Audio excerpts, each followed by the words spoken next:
Hi, it's Jen from Just Average Jen. I thought I'd make you a little video today just to talk about my starting exercise last year, because since I posted online that I'm doing the Great North Run again this year, I have had a lot of questions and a lot of people asking who are in the same sort of position I was, who haven't ever really been one for exercise and would like to be able to run but think, I can't do that.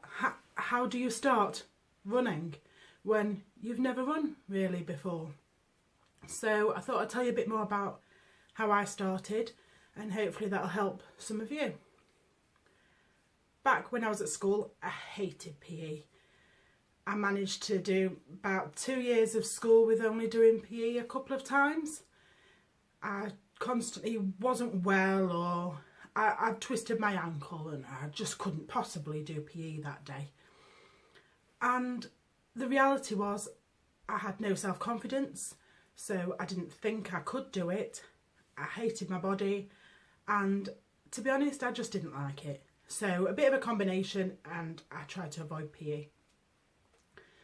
So then, as an adult, I'd never been interested in sport, so there's no reason for me to do any sport.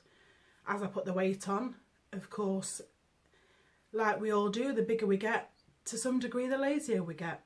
I started driving a lot more often, very rarely had a reason to walk very far.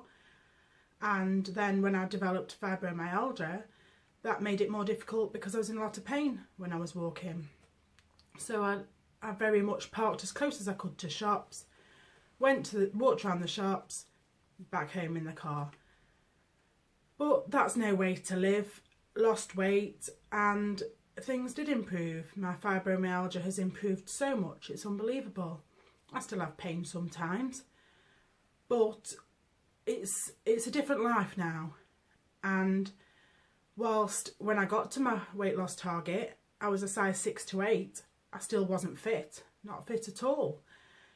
And during my weight loss, I'd never really done any exercise. A few times I'd started on the exercise bike and I'd go on every night for half an hour religiously thinking, this will help. But after a few weeks, even maybe a month, I'd give up because I wasn't interested. It just wasn't for me. And I was losing weight without it, so I had no sort of motivation, I suppose, to carry on. But then at size 6 to 8, when I'd lost all my weight, I thought, I do want to run. I'd love to be able to complete a half marathon or a marathon and do it for charity and help somebody. And there was just that bit of me that I'm sure many people have when they see things like the Great North Run or the London Marathon on TV and thinks, wow, I'd love to do that. Especially when you see, the 80, 90-year-olds that have been doing it years and they're fitter than you are. That's scary, So I thought, I can get fit and I can do this. So how did I start running? You can't go out there if you've never done exercise and run a couple of miles. It's just not possible, and I don't think it'd be safe. I think the best way to start is how I started, and that's just running a little bit and then walking, and then running again and then walking. Just for a mile or so, 2 miles at the most really for the first few times, and just taking it from there, gradually building up so you're running a bit more, walking a bit less. And as you do that, you feel your body wants to run a bit more and you are getting slowly fitter.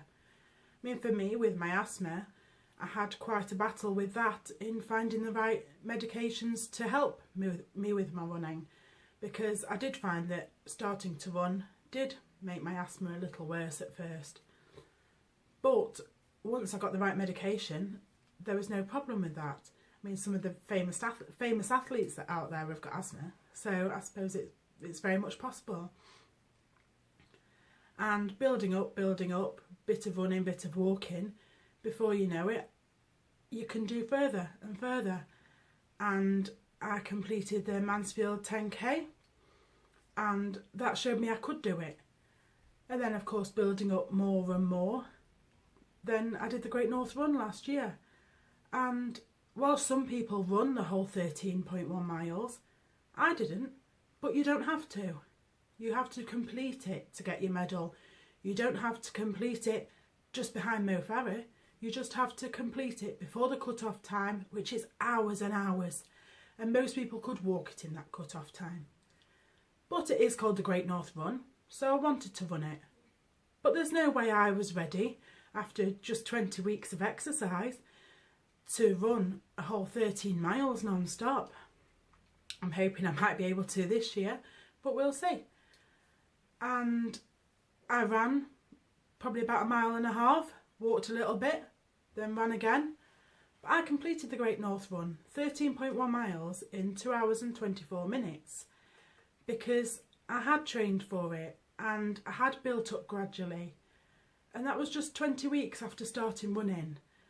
And I'm not saying that's what you have to do, but just build up gradually. And if you want to do a 5k, a 10k, or even just be able to run around the block without being out of breath, you can do it if you build up, and if that's what you want to do, then you can do it. But just let me know how you get on, because I'd love to hear that someone started running and is achieving what they want to do, because I've given them the confidence to do that because I did it.